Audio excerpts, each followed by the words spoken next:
What is going on, Colts Nation? Welcome to the podcast of the only championship team in the AFC South. It's Unstabled. Welcome back. My name is Jeff Steckel, a.k.a. Big Stack. You can find me on Unstabled on the link here.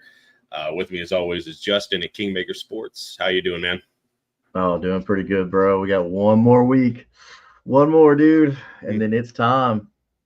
Yeah, it's here, man. It's here, baby. And we've got a good show for you. But before that, we'll do a little housekeeping. Make sure you check out this AFC South show, the mother channel to all of ours on CPN. Make sure you check it out. We've got Third and Teal, who has a few more subscribers than us. You're welcome. They better send Travis Hunter a Christmas card. Yeah, no shit. We got Titans Table for Two. There's That Real Texas Team podcast, which is, of course, not the Cowboys. And, of course, Unstable. So help us out. Like, share, subscribe. We appreciate it. Throughout the show, obviously, we're live. So make sure you drop some comments, interact with us, agree, disagree. Let us know. And we'll put your comment up. And, we love to interact. That's why we're doing the show. So we already got a guy. Let's fucking go. Let's go. Slayton up in the house. Slayton's my boy over on Kingmaker Sports. So come check us out. It's football. It's football season. The first thing I did was say Kingmakers. I'm shouting out Slayton. No, I'm saying he said. Oh no. He was looking out. He was looking out for us, Slate. For sure. For all your draft fantasy, dynasty fantasy, everything, the guy right here is on it.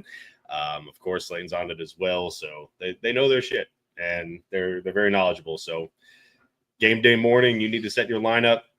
Go to Kingmaker. They got you. We'll be live every Sunday morning at 11 a.m. For sure. So obviously we are sprinting into kickoff, and we had our roster cut downs to 53. So there's a few surprises, not too many, but a couple that I feel a little boneheaded. So we'll talk about those. We'll kind of go around the league. Obviously, there was a pretty big transaction that went down. We'll talk about that. I'll probably talk about that one first. First thing, obviously, Michael Parsons. I'm going to keep calling him Michael because I guess Jerry Jones thought that that's who he traded.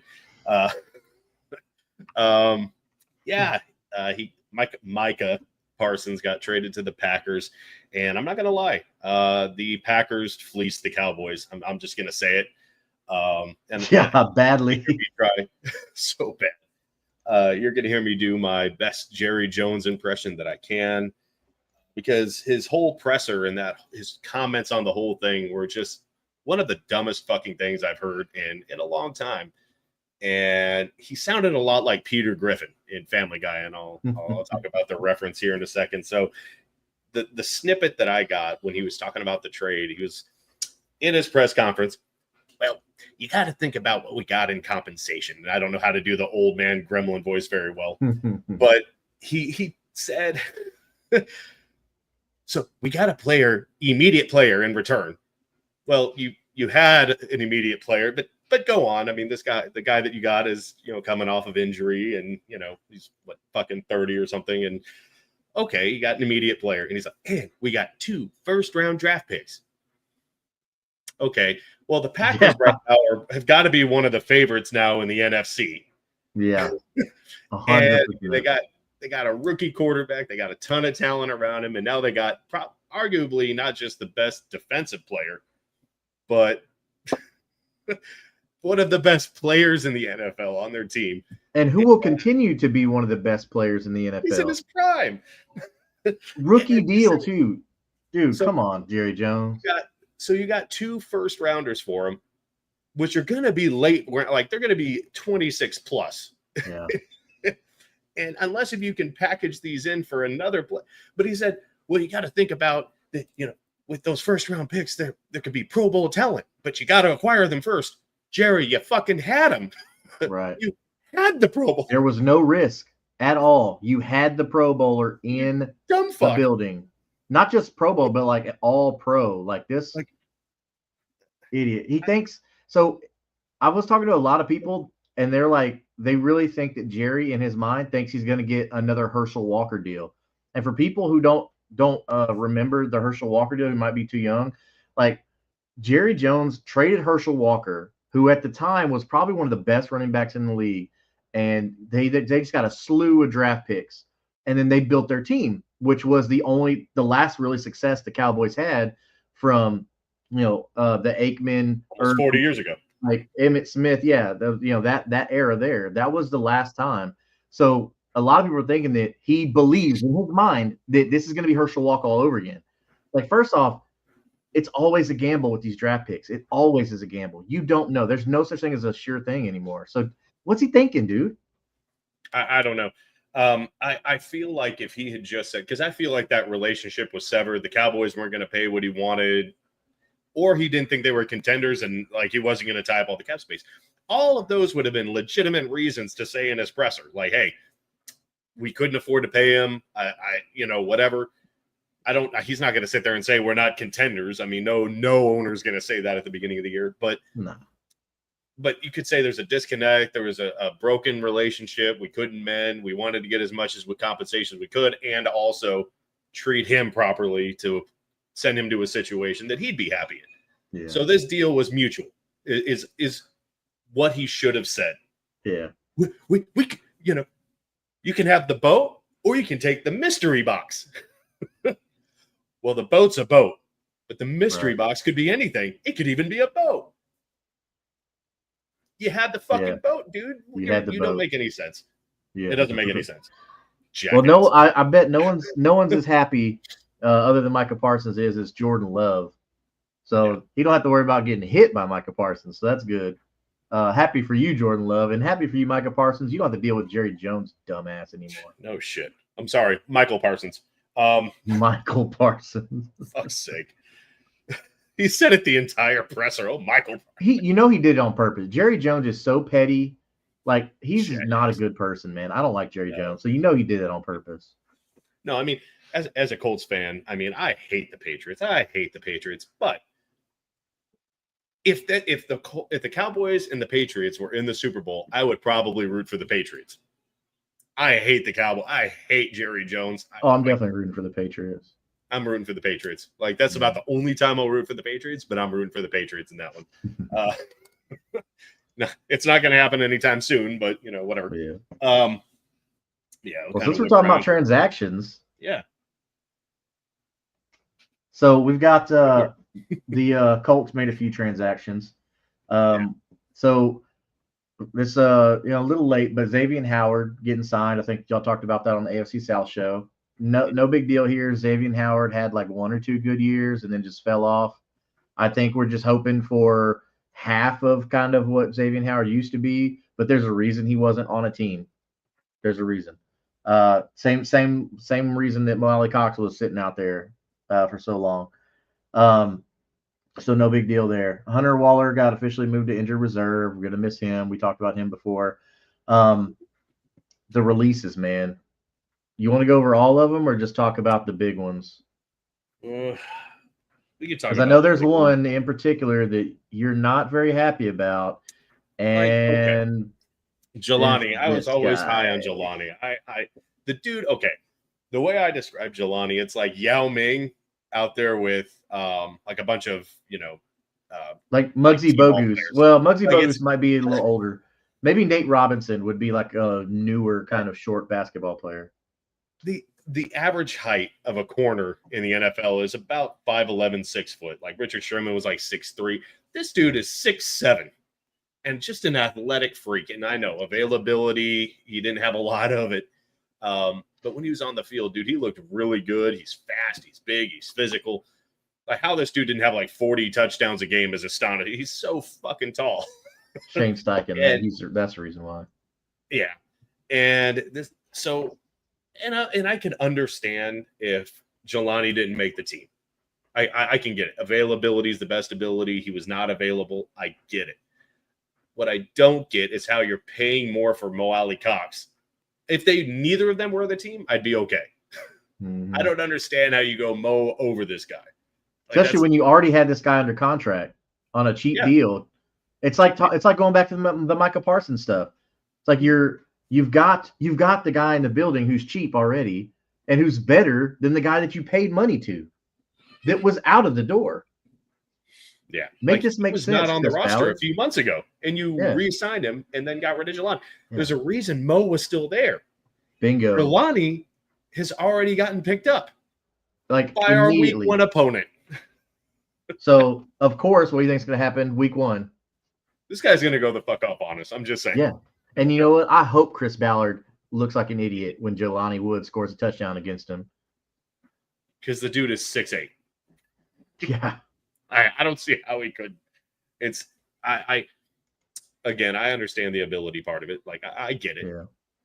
And I've always been a fan of Jelani. And it didn't work out in Indianapolis. I can live with that. Yeah. I don't understand how you kept Mo Alley-Cox knowing that there's really we've seen the best of Mo Alley-Cox and it's not great. Right. Like he's reliable, like he's available, but he's a good blocker. He had one highlight, and that was because of Andrew Luck. That was it. Yeah. He had the one highlight. You can't live off that one highlight. Let's get over it. I don't get it. So you're acting like a real Cowboys fan. Another transaction that was made is they went ahead and traded for Mekhi Blackmon from the Vikings. But good thing is they only gave up a 6th-round pick, so that's fine. Yeah. But I think with Justin Wally and the Juju Brent stuff, I think this kind of made sense, even though it's like he's just a guy. But he was a guy on a roster that wasn't going to get cut, so maybe there's something to that. So I'm not. Yeah, not I mean, too upset about this. He was good enough to make a 53-man roster. He's depth. Yeah. A lot of people are calling this, the triple B effect, the bargain bin Ballard. But I mean, you're not wrong. He's depth. He's experienced, and I mean, he's young. I know he had a injury setback, but it's like you go from Juju Brents, who had injury setbacks, and you're replacing him with a guy who's had injury setbacks. So I would rather keep Juju than trade picks for whatever. Yeah. I mean, and definitely with like some of these waivers, man. Like so you mentioned Jelani Woods, like Khalil Herbert, a guy you brought in who has experience that you kept over Tyler Goodson. Like, come on, like, okay, how many times do we see players they had a great camp, a great preseason? Yeah, but he's trash in the regular season. That's when it matters. I don't care how good of a camp they had. I care how good they've done when the lights were on and the ball was in their hand. And Goodson has showed us in the past he's not that good. Yeah, he's not that good. So they cut Khalil Herbert. Cut Khalil Herbert. Kept Goodson. Mm-hmm. I can't explain it. Like Goodson might be cheaper, but at the same time, the idea is to have the best players on the roster. Right. If he wasn't the best, like I don't. And I give them credit. At least they re-signed to the practice squad, but it's not the same. Like cut Goodson because no one's going to pick up Goodson. Cut Goodson and put him on the practice squad if you need to. But good thing is we still got Khalil Herbert in the building when Goodson shows us that he's just a turd Ferguson. They cut Laquan Treadwell, who looked really good in the preseason. And then Juju Brents, of course, I didn't think he was going to get cut. That was a kind of a surprise to me, especially with our lack of depth at corner. I mean, you had him in the building. You could have saved a 6th-round pick on Mekhi Blackmon. I mean, but again, ceiling wise, I don't know. I feel like Juju's was higher than Mekhi Blackmon. So it's like, you just traded injury for an injury and called it depth, but you already had the depth. I don't know. And same thing with Samuel Womack. You cut Samuel Womack. You already had him on a cheap deal. Why'd you cut him? He's adept. He knows the defense. He's been in camp the whole time. So I don't understand that stuff there. It's just now to be fair, we don't understand the economics of everything. There are contract issues. But if that were the case, why would you have re-signed Mo Alley-Cox and cut Jelani Woods if it's a contract issue? Jelani Woods is cheap on a rookie deal. Yeah. That make sense. But I don't know. So those are some transactions that we've had. So we went from having a pretty impressive secondary and defense to now it's like, man, I hope they don't throw the ball against us. They're going to. They're going to. Yeah. So I mean that leaves us with, looking at our depth chart, of course, there's no surprise here. Riley Leonard made the roster. He had such an impressive last game. So do you think we see Riley Leonard like? Now I wouldn't say start a game, but maybe like come in relief, or you think it's just going to be Jones and Richardson? Yeah. Okay. I mean, I wouldn't unless rush Riley out Richardson comes in and gets hurt, but yeah. I again, and I talked about this last year that if Anthony Richardson is so athletic, it would kind of irritate me if it's all Daniel Jones. Like if there's no packages or plays where you've got both of them on the field, like in a Taysom Hill kind of thing. Yeah. Like he doesn't even really have to do anything. Line up at running back, hand it to Taylor. I just as a diversion. Like if there's not some packages with Anthony Richardson just to get on the field, I'd be a little bit irritated just because he's someone that you have to account for. He is a good runner. Yeah. Use it. Especially when he's throwing on the run, then he's really dangerous. Yeah. I don't think Steichen's going to use him, though. I think it's like, I don't think he's going to. Like, so this is the Colts official depth chart right here. So, yeah. I mean, like we're looking at Will Mallory, Drew Ogletree, Molly Cox, Tyler Warren. I mean, nobody expected Tyler Warren to be bumped. Like, as soon as he got drafted, he was – Tyler Warren had the starting job before the draft even started, to be honest with you. But Mo – that's how great Mo Alley Cox was. Yeah, he was so good, he lost his job before we even – his replacement got there, yeah. But I'm happy to see that Alec Pierce there, even though Adonai Mitchell has had a great camp and good preseason, I'm glad to see Alec Pierce is still there because I think after the year he had last year, like he earned that spot, man. He went out there and said, "Here, hold my Gatorade. I'm gonna beat this rookie out. I'm gonna let you know who I am." So that was cool, but I don't know. Looking at this, I'm pretty happy with how our offensive line has shaped out. Where's Pittman on this? So, Pittman. Yeah. Where is Pittman actually? It shows wide receiver Downs, Alec Pierce, Gould, and Mitchell.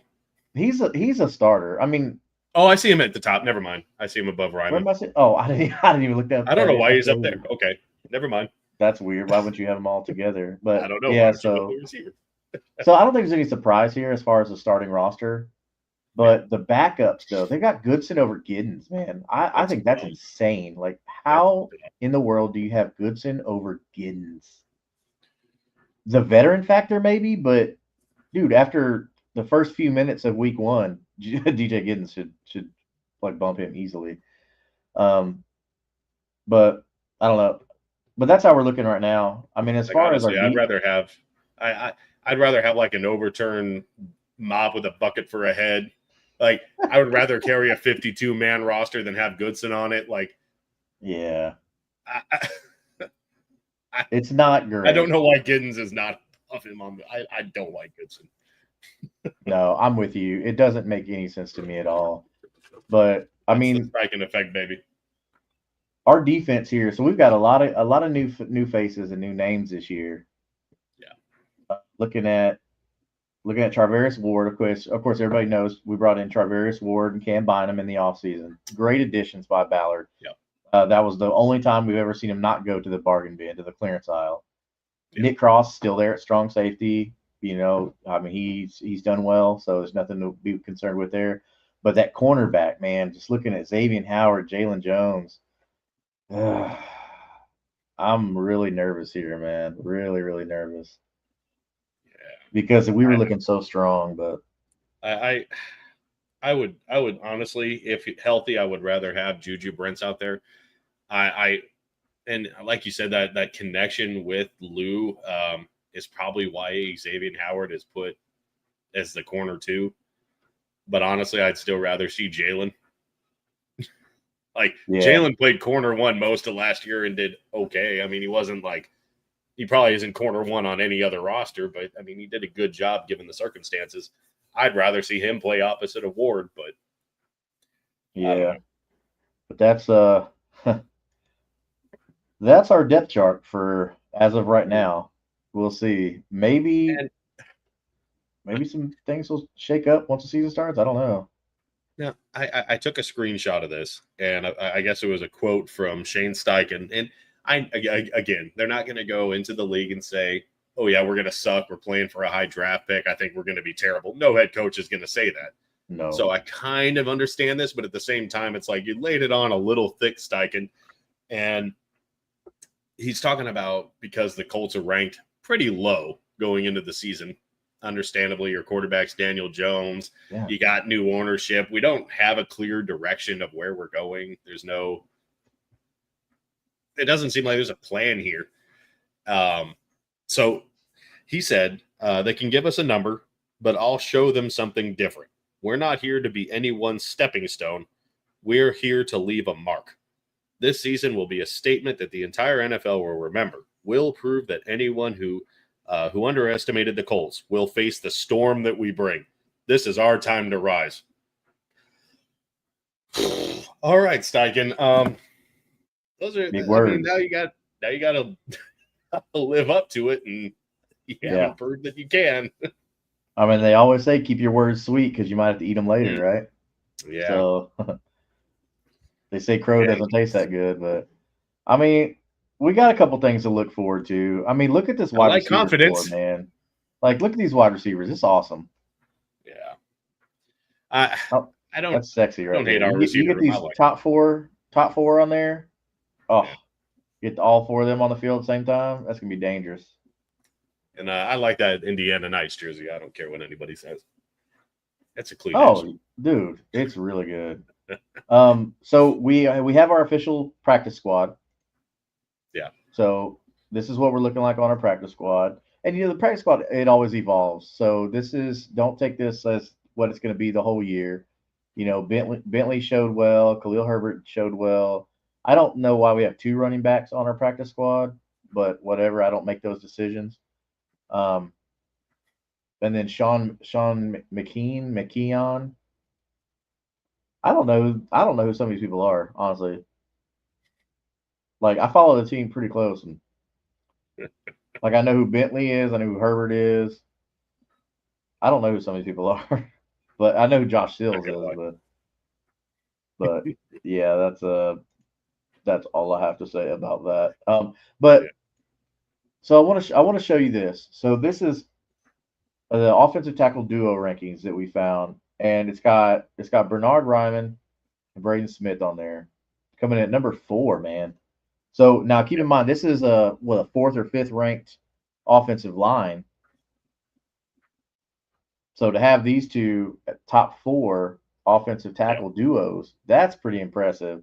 I mean, because look who's up there, like freaking Eagles.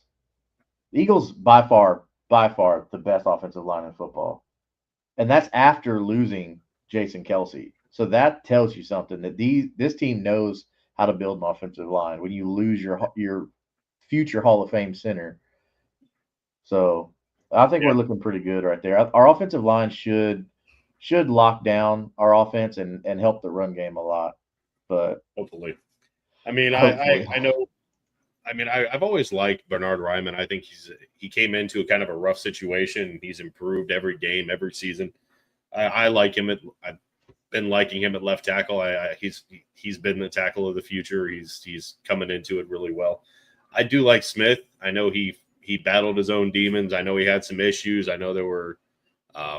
It's well documented the issues that he had, but it seems like it worked out. Like he got help that he needed. He came back. He wasn't focused on football at all before, and it seems like he's coming back in the right, football mindset, and he got what he needed. So hopefully he has a really strong 2025 campaign, and we still got Quentin Nelson. I love Bortolini at center. I still think the Colts could have one of the better offensive lines, but these guys have never played consistently together up till this season. So we'll see how it goes. Hopefully it goes pretty well. I'm more optimistic for this offensive line. I feel pretty good about it. I think they're going to be kind of that bright spot for us, but I don't know, man. I'm gonna go ahead and just give Daniel Jones a chance, see what he can do. We've seen, just like with Anthony Richardson, we've seen his bright spots. At least he's got more game experience, and he stays healthy. So, I mean, as far as the offense goes, I think I don't know. I think everybody can just give them a chance, see how it goes. Good thing is like the Dolphins' defense isn't great, so it's not like you really gotta be scared about that. So we can come out and look good week one, maybe build some confidence and keep rolling there. I mean that's gonna be on our captains, man. The captains are gonna have to go out there and lead, keep everybody in check. Speaking of captains, the Indianapolis Colts have named their captains. Of course, we got Kenny Moore, Quentin Nelson, DeForest Buckner, Zaire Franklin, and this guy for some reason. Can we white him out? I don't understand. Somebody tell me why Daniel Jones, not good. He's your quarterback. Quarterbacks are normally captains. But after all the drama we had, Jonathan Taylor, Michael Pittman, Downs, like any one of these guys would have been a much more solid. But even Ward or Bynum that you just Pittman picked up, and Taylor should have been hands down ahead of the quarterbacks. I get it. The quarterbacks are captains, but this is a weird situation. The way I see it, like this isn't a normal year. He looks. He does look odd, man. He's like a conehead, bro. Looks goofy as fuck, dude. Like he's got that Davis Mills like long neck. Yeah, he does look all lanky. It's weird. But at least they put Buckner in front, just looking like a monster. Yeah. Like Buck's a monster. Look at that dude. It really pisses me off. How like Buckner's so good. Like for so long, he's been one of, if not the best defensive tackles in the game, and like nothing to show for it. It's so frustrating. Like nothing has been done for this guy, and it's. We gave up a first round draft pick. So bad. I feel so bad. Like he deserves so much more than. Well, same thing with Quentin Nelson. We ruined. He had some successful time with Luck. You know what I mean? But like, there's nothing to show for it. I don't know, man. Well, we'll see how that goes, but it looks like they're doing some changing up in the NFL with some uniforms. I don't know if you've seen any of that or not, but it looks pretty damn clean, man. They're calling them the Rivals uniform. So this year it's only going to be certain teams. It's only the Patriots, the Cardinals, the Dolphins, the Jets, the 49ers, the Seahawks, the Rams, and then right here you have the Bills. You were saying something like the Vikings were kind of pissed, huh? Like a lot of people like, so what? We're just copying the Vikings out the uniforms now. Yeah, I mean, so here's Josh Allen with the new uniform. Now it's supposed to be like the iced out like snow look because they play in the snow up there in there should be a little more blue than just the outline. Yeah, like, I think it would look like it's. So you got a little bit of blue on the Buffalo logo, and then and then the blue outline and the numbers. But that is it as far as that goes. That's it. So I'm assuming it's going to be. You've got the two divisions here. So you've got the AFC East, and then you've got the NFC East. So I think every year they're gonna roll out, like next year they're gonna roll out two more divisions. Year after that, they're gonna roll out two more divisions and just see how it goes. I mean, I think the 49ers, like by far, I think the 49ers have the best looking one. Not looking forward to rivalries. Why? Anytime they roll out I think it's cool. Yeah, New Jersey. I love the Indiana Nice jerseys. I want to get one. I don't know what player to get because who knows what's gonna.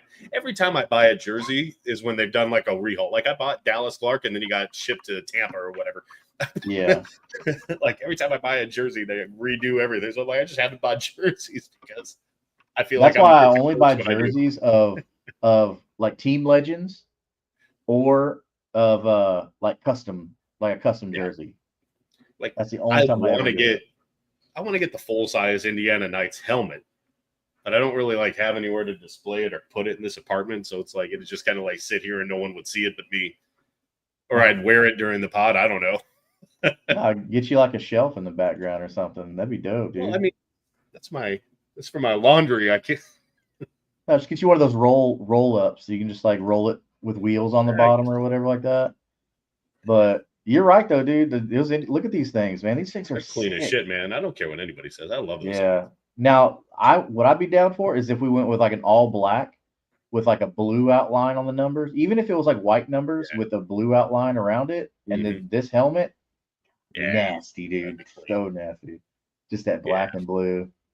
And we were talking about this before the show. I obviously I want to keep the Colts shoe. Like that's historic. That's like you said, that's like the Cowboys changing from the star. I'm not talking about doing that. Yeah. But I'm saying I do think that with everything that's going on and everything that's happening, and I've said that this feels like a season that the Colts are going to have to hit the reset button on a lot of this roster, and a lot like I feel like this feels like a reset button year. And maybe they need a rebrand too. Like use the shoe, but it's almost becoming like the Cleveland Browns where their helmets are brown. Like we just have the same shoe, nothing's different. There's no cool design. There's like nothing with it. And I feel like that because we have that old Colts logo. Yeah. You know what I mean? The old horse, whatever. Like incorporate the shoe with that. Just do something new. I don't know. I'm not saying I'm tired of it. I love the shoe, but just something fresh. I don't know. Well, I mean, there's been people that have done like fan made stuff. So there's images out there. Like there was Nike. Yeah, I think it was Nike. There was like a combat term or whatever the heck it was. I got it right here. I think it looks okay. There's definitely been worse renderings out there, but it's not bad. Pro Combat, I think that's what they call it, Pro Combat, where it's like a gray with the blue. I mean, it's not my favorite, but there are these versions out there. Now, I don't know if I feel like that's more the same though. Like it's the same shoe though. Like yeah. I want to see a little bit of old with new. You know what I mean? I don't know. Not there's really a way to do that, I think. But I don't know. Like just take our logo and just throw us a bone and yeah. Like the crazy horse with the shoe on it, like something like our logo. Well, I think that the Ursay girls, I think they're in tune with the modern stuff, modern designs, seeing how some of the college teams are changing some of their stuff up. So I think that they're gonna kind of not rebrand, because obviously that's still like their family's legacy, but kind of freshen it up a little bit, kind of put their own flavor on it. Which I'm not talking about being like the Oregon Ducks, where every week it's a brand new. I'm not talking about doing that. I'm just saying, like, I would like to see that old, the old school horse of the Colts, but upgraded to something. I don't know. Just something different. Like it's just Texans that plain white and the blue shoe. Baby blue. I mean, the Texans just redid their stuff with kind of like the Oilers kind of feel to it. I feel like the Texans should just stick with more along the lines of that battle red. Like I think that's a lot more badass than that baby blue. Yeah, that battle red's badass. Like I didn't hate the baby blue. See, my thing is, and they did it in I guess XFL, USFL, whatever the hell it's called now. But when the Texans were first coming out, like I was a Colts fan. Texans were just in talks about being a new team in Houston. They were getting a vote for the name for the team and all this stuff. You probably remember that. And there was a list of names. One of them, I can't remember what some of the names were. One of them was the Roughnecks, and one of them was the Texans. And I'm like, dude, I would probably be a Houston football fan. I'd be a fan of the team if they went Roughnecks, because it's the same damn thing as a Tennessee, like it's a Titan, or I'm sorry, as an Oiler. Yeah. And it's the same thing. You could do a very similar design with a little bit different. The pettiness in me was like, they should be the Roughnecks. Yeah. And I just out of pettiness, I'd probably be a fan of that team. And then like, we're going to be the Texans. And I was like, yeah, because if you do the Roughnecks, like, dude, you know how like hard hats, you could sell the mess out of hard hats, dude. Yeah. But yeah, one of them was like the Stallions, I think was one of the options. Like I remember watching live when they did it, and when they did the Texans name and everything, and it had me thrown off at first because they did their whole promo video, which I'm sure we can find on the internet somewhere, but it was like the bull and this and that and I was like, are they the about Houston to name Toros. the Bulls or something? Like what? Like, and then they're like, the Texans, and then the bull was the logo. I was like, okay. Well, again, the Texans doesn't have anything to do with that. And I'm like, okay, well, their logo is going to be, or their mascot is this bull. Why not name him like the Houston Toros? His name is the Toro. Like, name him the Houston Toros. Like, I love the Roughnecks. I love the idea. I'm like, that would stick it to the Titans. It's the same thing as an Oiler, but not. You can keep a similar color style and just bring back the Oilers again, but be far enough away to be not like a copyright legal issues. Yeah. And I feel like they figured it out and went with the Texans. Like, I don't know. I don't like it. Well, and the Texans were a name previously in the NFL. I mean, From Dallas, the Cowboys, right? Yeah, exactly. You see the Texans. No, so I don't like it. Oh well, I mean I guess that's not a problem that we got to worry about. Well, I mean it's not like they're going to change the name of the Colts. Like the Colts are one of the more historic franchises, so that's not going to go away. Very hated in Baltimore. Hey, sucks to suck. I'll tell you. I mean, we got week 1 against the Dolphins. Put up or shut up time, man. Yeah. I hope I'm wrong. About this being a reset button season. I really do. I'm tired of being mid. I know we all are. Tired of being in the middle of the pack. Tired of being just one game away and everyone just barely squeaks by and keeps their job because you think they're that one person away. Mm-hmm. It's just it feels like they have to have a rock bottom to wake up, right, and realize that this shit is not working. We got to change it. Nobody is safe. There's some serious thinking to do here. I don't want to go to a 2, 3, 4 year reset. Nobody wants that. Nobody wants to see it. It just feels like that's what this is becoming. I hate the feeling. I want to see the playoffs. Yeah. Stop saying, "Oh, we're close. We're close." Like you're not. Who was it that said you're not close? I think it was Ballard actually said that. You're not close until you lose the Super Bowl. Then you're close. Yeah. But or what is it in racing? If you ate first, you're last.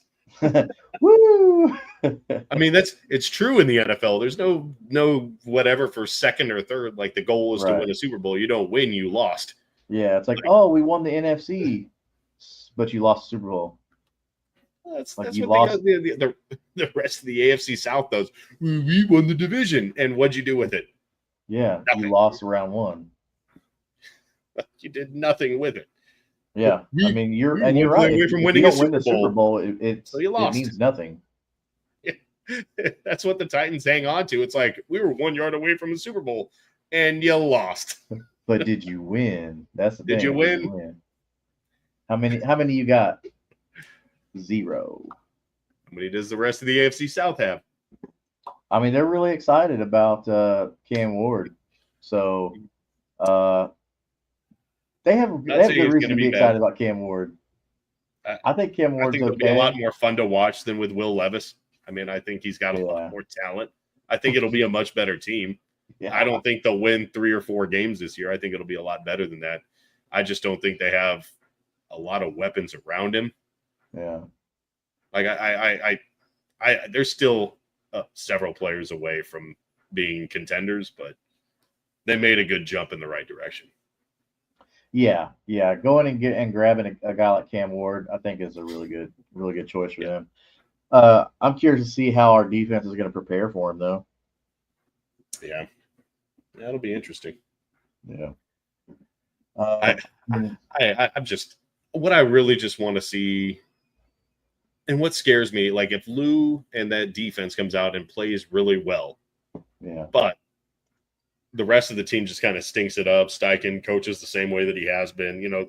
That's just my doomsday scenario. What if Lou is actually a great coordinator and has that defense playing close to lights out? Like we expected the Colts defense last year to be in like the top 5 just because of their front 7. That didn't happen.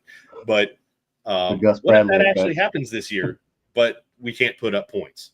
Like is Lou still going to be on that chopping block, even though he had this defense playing so well? Because I think if we see improvement, I think Lou stays. I don't think that they're gonna, because the players really like Lou Anarumo. They did not like Gus Bradley, but Gus Bradley, he had a resume. I'm not gonna say it was a good resume, but he had it. He had one. He had Seattle as his resume, and that was him, the players, not his system. Right. When you've got like half that defense, well, not half, but like there's like four of them on that defense. Yeah, four people on that defense are going to be probably Hall of Fame candidates. So I don't think that there's no way that was Gus Bradley. Everybody knows that. But they like Lou Anarumo. I don't think that even if the defense comes out, if Chris Ballard goes and Shane Steichen go, I don't think Lou Anarumo goes. Because one, the players love him, and his defense looks pretty good so far. My issue with that though is if you're going to bring in, like, obviously if they thud this season, don't make the playoffs, Ballard has to be gone. I thought he was going to be gone last year, but he's got to be gone, right? You have to. So if that happens, and I mean, obviously at that point, Shane Steichen is gone because that means the wheels fell off, whatever. So that means pretty much everybody else is gone. So if you hire a GM, he's going to want to hire his coach. Yes. And then you have to find a coach that wants to have Lou on a staff. Like, we run into that same problem that we had. Like, we had a carryover when Frank Reich got fired. Like, we had that same issue. And it's like, these coaches want to pick their people. Yeah. And we have to find a coach that also wants Lou. So that limits your head coaching candidates. Like, I don't know how you work that. Like, I don't know if Lou Anarumo was a head coach material. Like, do you look at that angle? I don't know. So too many times we see that these really good coordinators, they're not cut out to be head coaches, man. Like, you can be an amazing coordinator, probably like Hall of Fame caliber offensive coordinator, defense coordinator, and just not be a good head coach. Now I can't say Robert Sala's in that group, because Robert Sala was a good head coach. Like, the players loved Robert Sala. He had discipline of his locker room. Everybody liked him. That's just the Jets being Jets on that situation. But like, you look at coordinators like Josh McDaniels, Cliff Kingsbury, like, these guys go and they become head coaches and they stink it up, because now they got to worry about everything, not just the offense or the defense. It doesn't work that way. So, and then rarely you'll see people like D'Amico Ryans worked out. Oh crap! The Titans, the Patriots head coach Mike Vrabel, he was a good head coach.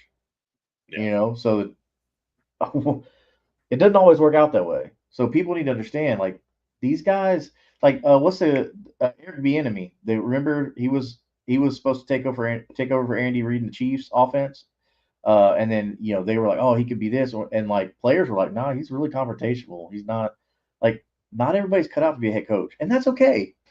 That's okay. Like, you can still be great as a coordinator. So yeah, I don't know. I think hopefully, when Steichen and Ballard are gone, hopefully the new GM and the new coach they bring in says, hey, Lou, we like your defense. The players vouch for you.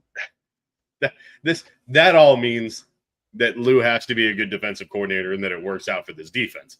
Yeah. Now, if they come out and still look like it was Gus Bradley's defense, I mean, get rid of his ass too. I'm not sitting here saying that Lou is the answer, that he's this god of defensive coordinators. Yeah. I will say there was a talent depleted defense in Cincinnati. He might not have gotten the fair shake there. I think he's got a lot more talent on this defense than he had in Cincinnati. So I'm willing to give him the benefit of the doubt and the fact that there just wasn't a lot of people on that defense. But if it comes out and looks like the same Bengals defense that struggled, you got to get rid of him too. So yeah.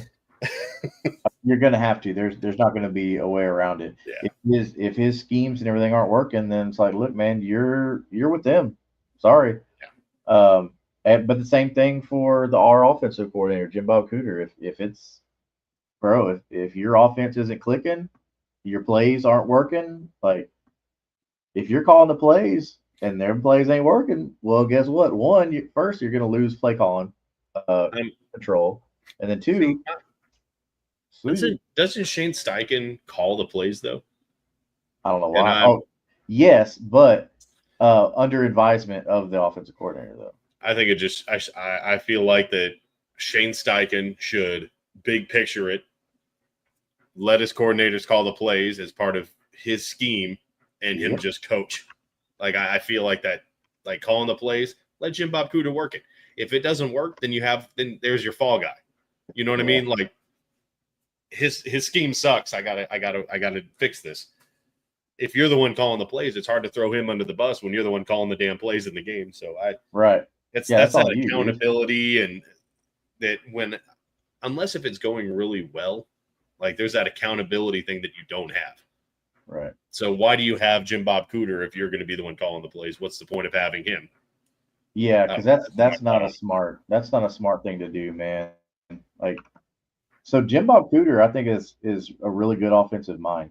I don't think he gets enough credit for that, but because look, maybe this is just because I like what he did in his time with Detroit, because he took that offense and made them phenomenal. They scored a lot of points, but then you got this freaking jackass right here who ain't got a clue what's going on, putting the wrong people in at the wrong time, and then it doesn't work, man. He looks like if I let my 5-year-old pick whatever clothes he wanted to wear for school. I don't know, man. It looks goofy. Like he's wearing a sweater under a sweater. It looks weird as shit. Yeah, he's like double cold, I guess, inside of a dome. In a dome. In a dome, yeah. It's a crisp 72 degrees in there. Gotta have my sweater. I do think that we should bring back a little bit of the old NFL where the coaches actually dressed in a somewhat professional manner. Like I like the attitude that the dude has. I can't remember his name in Miami. Like his attitude is hilarious. His press conferences are so dry and sarcastic. Oh, Mike McDaniel. Yeah, like I appreciate his sense of humor and his personality. But the way he dresses on the sideline, it's like he just, popped up on a Sunday morning and, in his sweats, and he's like, oh, I got to go coach again today. Just, can you put some jeans on? Did you notice? Did you down like his shoes that he had? Those I guess if you get like certain shoes, they're like certified to be real or whatever it is, where they put a tag on there. There was like a game where he had like some tag on his shoes. I didn't know what that was at first, and then I asked some people that are like sneakerheads, and they're like, "Oh no, that's an authentication tag. Like certified people that like do shoes, they tag that, and then that's like, it's like a real shoe for like a certain amount of money." But these were like Nikes or something, I thought. So I'm like, what's so special? Why is he trying to flex? Like, I don't understand how that's a flex. I mean, I got some Nikes over here. I can put a red tag on them real quick. Is that going to give me like credibility? Oh, excuse me, cred. Well, it's wearing your money. Yeah. It's way to be a douchebag, Mike McDaniel. Yeah. I just, his attitude is hilarious. Like he's so sarcastic in his pressers, and people think like, is this guy serious? No, he's not serious. He's trolling you because they're asking dumbass questions. Yep. Yeah. I think it's hilarious. It's amazing. It's hilarious. Like his attitude and personality I love it. But like you're a head coach of a professional football team, and you're wearing like sweatpants. Like you just, went to the gym and you're like, oh, I have to walk the sideline today too. Yeah. Like, can we just bring back a little bit of the old school coaching? Just a little. I think Bill Belichick fucked that up with his, sleeveless hoodies. Yeah. That you can definitely thank Bill Belichick for that one. But hey, Bill can do whatever he wants to. When you're winning Super Bowl after Super Bowl, you can do that. Yeah, you can stand out there in a Speedo, Bill, and we don't give a shit. Just keep doing what you're doing. Yeah. So I just found this. So everybody's favorite Colt, Pat McAfee. Oh, Damn. He should not be a head coach. Dog it. Oh man. Pat's always a legend. And it's it's those questions and that coaching that even as a coordinator you should know. Like, we were at that football game and it was going into halftime and the Colts were backed up on their own 5. It's a tie game at this point. And I'm sitting there saying, take a knee, end it. End the half, take the tie, go into halftime. Like, this is a win right now. The way that this half ended so far has not been great. Take the knee, take the tie, go. Oh, yeah, we were at that game. That's right. And as soon as they started dropping back in shotgun, I was like, oh, goddamn. I'm not even kidding. My brother was sitting next to me. I put my hat down and went like this. And then, of course, I hear the screams and the cheers and the chants, and I fucking knew it was going to happen. And it's like, how am I up in the nosebleeds knowing exactly what's about to happen, and you on the sideline can't? Momentum is a very real thing. Yeah. And as a coach, you have to feel that. Like, I want you to have confidence in your players, but when shit's going wrong, you know it. Why would you do that in that position? Like, it's just those are the game situations that Shane Steichen is so bad at, and it's so frustrating. Like, I'm in the rafters, and I know what's about to happen. Yeah, it didn't take a genius to know like what you should and should not do in that situation. Yeah, and 20 seconds left. Your quarterback is struggling. Maybe just take it, go into halftime, build back a little confidence, and come out slinging it after that. Man. Like no, read the situation. You know, don't. Because right there, all you did was just kill his confidence even more by calling a bad play. Yep. And it was a bad, like, the whole thing was bad. And then it's like, okay, so we're going to take Jonathan Taylor out of the entire fourth quarter of a different game. Yeah. Why would you take your top playmaker out of the game at all? Why would you throw to Goodson on 4th and 1? Like, what are we doing? Oh, but remember Goodson's presser after that? Oh, we practiced that a million times. Bro, don't say that when you just dropped the ball. Yeah, you just dropped the ball. Maybe if you said, oh, we didn't practice that, then I could be like, all right, well, you were unprepared. What? No, because you're a professional. But you practiced it a million times. You're not clutch. So you don't have that clutch gene. You don't have – but somehow you made the 53-man roster. And then they ran the same fucking play the next season, and it still didn't work. Nope. Surprise. But that's okay. I am going to put a little faith in our new owners, and I'm going to hope that these 3 ladies here can change some things, because for everything that we love about Jim Irsay, he was loyal, right? Yeah. Sometimes a little too loyal, especially when it comes to Chris Ballard. But just he held on to coaches and GMs for too long. Yeah. I agree. The Frank Reich thing, that should have ended the season before he got fired mid-season. Yeah. Like that, it shouldn't have been allowed to carry into the next year. Yeah. And again, sitting at home, I'm going, this is going to be bad. Yeah. And then sure enough, halfway through the season, you're firing him, you're bringing in Saturday, and it just turns into a clown show. Yeah. I think Irsay just wanted to, I think Jim just wanted to believe in people, and you have to respect that. But, these young ladies here, they want to honor their father by winning, not by keeping people that aren't winning. I mean, they came clear as day and said it. Hey, we're not winning. This isn't what our fans are used to. We're going to get back to winning. So, Chris Ballard, you're on notice, dude. Shane Steichen, you're on notice. So don't think, and we've talked about on this show before, like Chris Ballard came out after talking with the owners, the Irsay family, and you could tell like he was not cocky or arrogant like he normally is. He had his tail between his legs. Yeah. And I don't think that that's just going to go away just because Jim passed away. Yeah. Like I 100% believe that these young ladies are going to hold him to that. Like, hey, my father told you this. This is what better happen. Yeah. And I will agree with Shane Steichen and what he said in the essence of it. It's time to nut up or shut up. Like it's time to show out. And if now was the time to coach your ass off and show that you are a head coach material, because I can guarantee you won't get a head coaching job if you're fired, at least for a little while after this.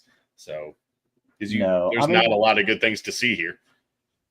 I mean, look, and Shane Steichen's another one. He was just better as an offensive coordinator, man. I mean, just how it is. But I didn't think even the Eagles after he left have done better. Yeah, I don't think he was that great of a. I don't think he was that great of a dang offensive coordinator to begin with. Yeah. But I don't know. We'll see, man. We got week 1 against the Dolphins, so that's going to be exciting. So maybe we can get Bruce Arians back on the sidelines. Bruce Arians, hey, come on, BA, what's up? Hey, you know what? Let's just go ahead and just do the victory lap of head coaches. Yeah. Do we wonder what Tony Dungy, if you'd get him out of the booth. Never. He would never do that. Tony Dungy. I love Tony Dungy. He would never do it. No. He's got a cushion-ass job. He's making so much money. If I'm Tony Dungy, I'm not tarnishing my legacy coming back to this crap show that we have right here. No, not at all. Heck no. Why would he do that? He went out a winner, dude. Yeah. Like, I don't blame him. But do you want to get into any preview, or do you want to wait for next week to do any preview for Colts? Yeah, so we've got the game, next Sunday, right? Yes. Yeah, we got next Sunday. Sunday noon. Yeah. Sunday. So yeah, we'll probably be back Friday to do a preview of the game. Final rosters, injuries, all that good or bad stuff. Hopefully leading up to it, there's no injuries. But yeah, we'll look at matchups in that game, what we're excited to see in matchups, and kind of give you our score predictions and whatnot, and then follow up on Monday after the game to give you a recap of it. So if you're here, like, share, subscribe, go to this AFC South show, do the same, head on over to Kingmaker Sports on Kingmaker_DFF. And again, they are putting out stuff before games. Make sure you head over there to see who to start, who to sit, all that good stuff. 11 a.m. every Sunday, answering all your questions, getting you ready. We're making fantasy royalty out there. Be part of it. Yes, sir. Like, share, subscribe, hit the notification bell so you don't miss them. Do the same here. Again, and we'll be back Friday. Yep. Friday. You're here. All you viewers here, go ahead and do that right now. It's free. Hit the buttons. But yeah, we'll leave it at that. We'll see you guys next Friday. A couple days before we kick off, man. It's exciting stuff. We'll see you all in a week. 7 days. We'll see y'all in a week. Y'all be good people. We'll see y'all then.